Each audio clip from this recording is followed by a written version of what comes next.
Hallo und herzlich willkommen zur heutigen Tour hier auf Mallorca. Wir machen eine spektakulär schöne Wanderung auf den Puig de Galazo hinter mir. Der südlichste Tausender der Serra Tramontana, eine klassische Bergtour hier auf Mallorca. Wenn ihr Lust habt, kommt gerne mit. So, Startpunkt ist hier direkt an der Küstenstraße MA10 am Wanderschild. Und ihr seht, hier sind ein paar Parkbuchten und da geht es auch direkt los. Start in die jetzt über 800 Höhenmeter dieser Tour.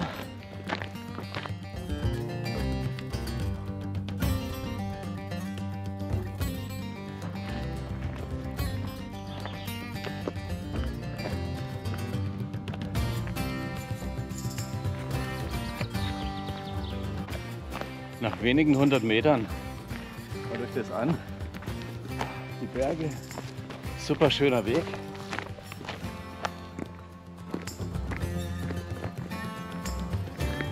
Wir machen heute die Rundtour auf den Galazo. Das heißt, hier am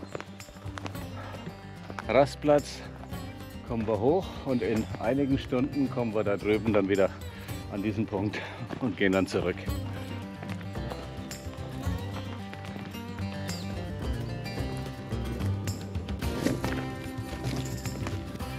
Nach einer halben Stunde sind wir schon raus aus dem Wald und der Blick öffnet sich. Der Weg wird auch jetzt so einiges anspruchsvoller, aber das ist wirklich wunderschön. Endlich wieder mal ein gescheiter Wanderweg hier. Man hört es. Geht ganz schön hoch.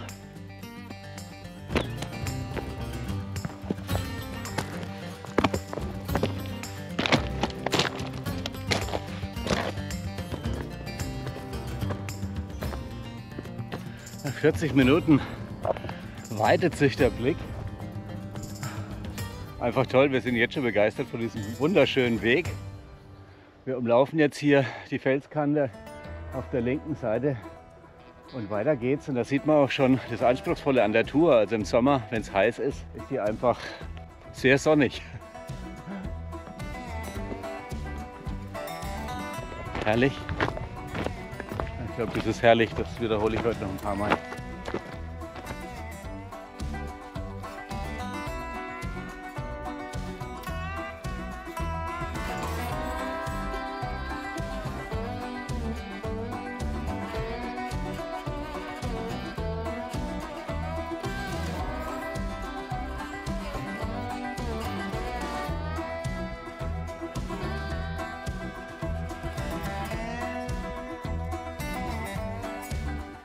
Knapp eine Stunde aufgestiegen. Da taucht er jetzt auf.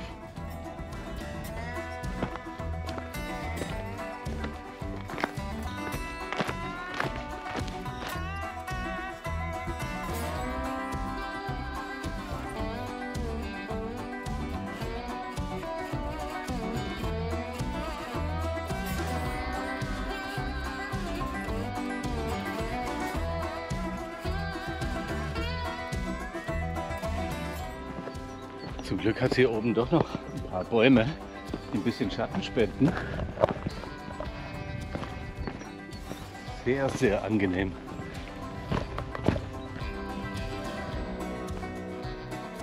Nochmal ein Rückblick und ihr könnt sehen, außer ein paar Ziegen sind hier keine Menschen. Also es ist wirklich sehr einsam, überraschenderweise. Wir haben jetzt gerade mal 13 Uhr. Und bisher haben wir nur am Eingang eine Wanderin getroffen. Seitdem sind wir jetzt hier allein unterwegs. Wunderschön. Also am Wochenende muss man dazu sagen, ist der Berg angeblich sehr, sehr gut besucht. Ist ja auch kein Wunder bei so einer schönen Tour.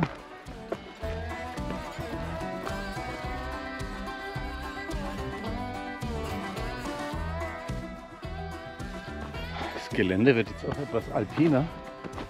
Aber nach wie vor relativ einfach zu gehen.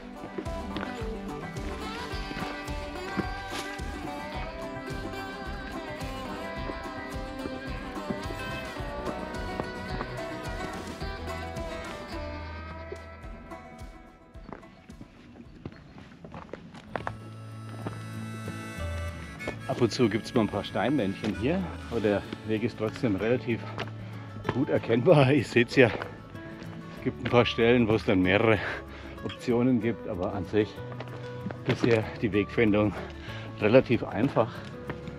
Nichtsdestotrotz natürlich immer eine GPS-Route dabei haben, dass man sich auch orientieren kann, wenn man den Weg mal verliert.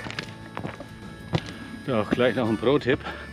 Das ist ja nicht wie in Österreich, dass man hier überall 5G auf der Insel hat und mal geschwind live bei Komoot oder so nachgucken kann. Gerade hier auf der Küstenseite gibt es echt viele sehr große Funklöcher.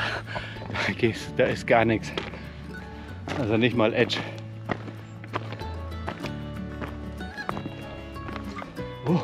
Spannend. Ich glaube, hier beginnt dann der Gipfelanstiegsweg. Ja, hier ist die Ausschilderung mit Bänkchen. Für die, die sich nicht hochtrauen, die können hier warten. 40 Minuten von hier noch. 40 Minuten. Guck, die Galazzo. So, der Rundweg macht hier einen Abstecher zum Gipfel und dann geht es hier wieder weiter. Wir gehen natürlich auf den Gipfel. Ne? 40 Minuten, puh. Okay. Also von hier schaut es ganz schön spektakulär aus. Ich glaube, ganz so anspruchsvoll, wie es ausschaut, ist der Aufstieg dann doch nicht. Also ich hoffe es zumindest. Also das erste Stück hier im Aufstieg ist der Weg noch relativ einfach und auch gut ausgeschildert.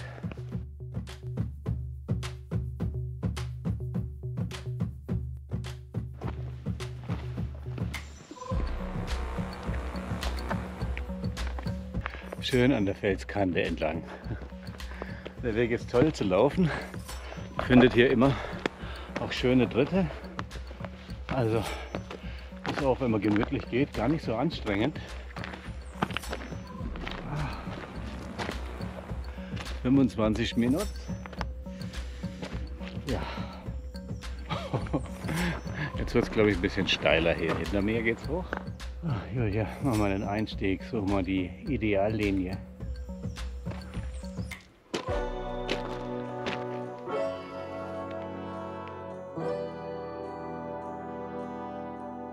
Keine Kette, kein Seil, überrascht mich. Das ist schon eine gute Steigung. Also auch wenn Julia das nicht macht, man darf hier schon die Hände nehmen.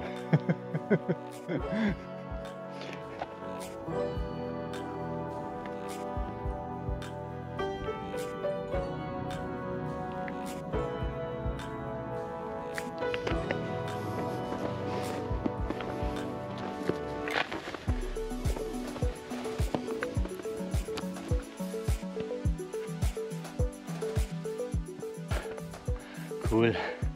Also es gibt ja auch ein bisschen Kraxelei, aber auch hier einfach. Wir kommen dem Gipfel näher und ja, im Rücken hat man immer sowas. Es wird oben natürlich noch besser. Ach, Julia sucht einen Weg, von daher ist gut, dass ich hier so lang quatsch.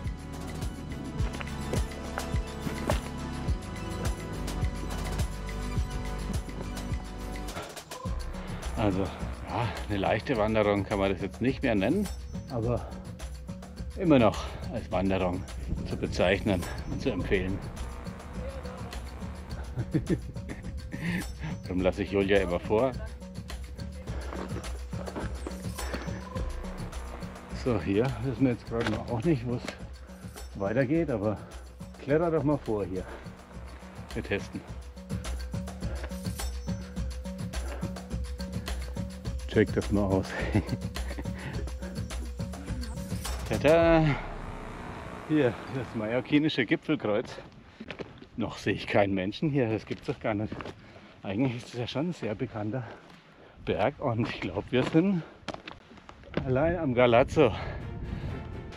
Tada! Weiß man gar nicht, wo man zuerst hingucken soll. Hier ist es nicht. Ist das schön.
verlassen diesen spektakulären Ausblick, gehen jetzt die 40 Minuten den Gipfelweg wieder runter, um wieder auf den Rundweg zu kommen, und da geht es dann weiter. Bleibt dran, es gibt noch ein paar Highlights auf diesem Weg.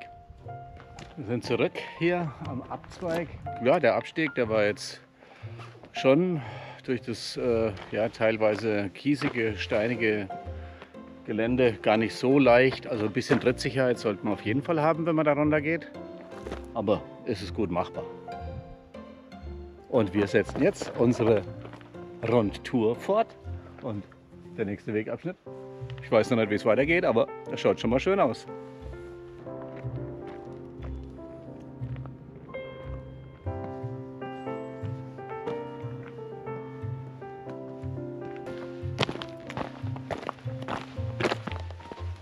Unschwer zu erkennen, wir sind im Steineichenwald angekommen jetzt und laufen jetzt im großen Bogen wieder an unseren Ausgangspunkt und bleiben dabei, aber ich glaube die meiste Zeit hier im Steineichenwald. Aha, wir haben wieder Vögelchen und Schatten. Ich glaube, an einem heißen Sommertag ist das jetzt hier nochmal echt cool zum Runterkommen. Also Temperatur. Nach ein paar Metern merkt man hier auch eins. Oh, der Waldboden ist so schön weich im Vergleich zu den steinigen Wegen, die man jetzt die letzten 2 Stunden hatte. Es ist eine richtige Wohltat gerade für die Füße.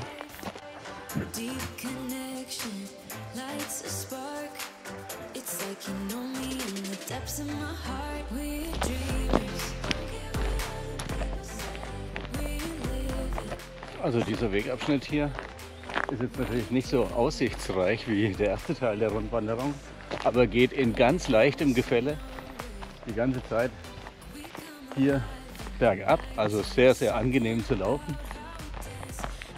Zum Beine erholen ist das wirklich nicht unangenehm.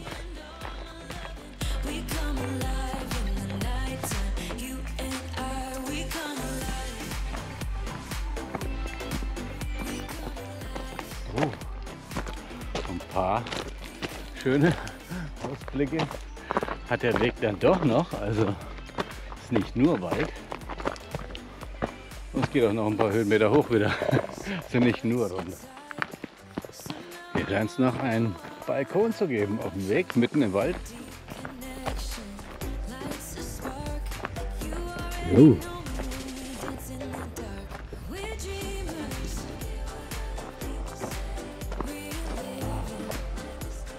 Endspurt, noch 1,5 Kilometer, und dann sind wir aber auch froh, dass dann Ende ist.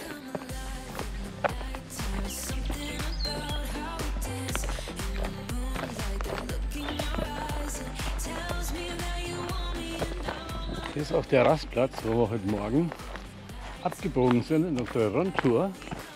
Somit hat sich jetzt zumindest die Runde geschlossen. Kann man ja schon mal ein Fazit ziehen. Ich hatte ja eingangs gesagt, eine spektakulär schöne Wanderung. Das ist sie auf jeden Fall. Also das ist sicherlich eine der schönsten Bergtouren hier auf Mallorca. Der Weg hoch ist einfach unglaublich schön. Der Gipfel selber auch toll. Der Rückweg jetzt war gut, nicht ganz so aussichtsreich, aber als Entspannungsrückweg durchaus empfehlenswert. Man kann die Tour natürlich auch direkt wieder auf dem gleichen Weg zurück machen, wie man hochläuft, aber ich glaube, das wäre sehr, sehr anstrengend, und so hat man wirklich eine schöne Rundtour. Jetzt gibt es noch ein paar schöne Bilder vom Gipfel oben, und damit verabschieden wir uns. Wenn es euch gefallen hat, gerne Daumen hoch und schaut mal wieder rein. Ciao!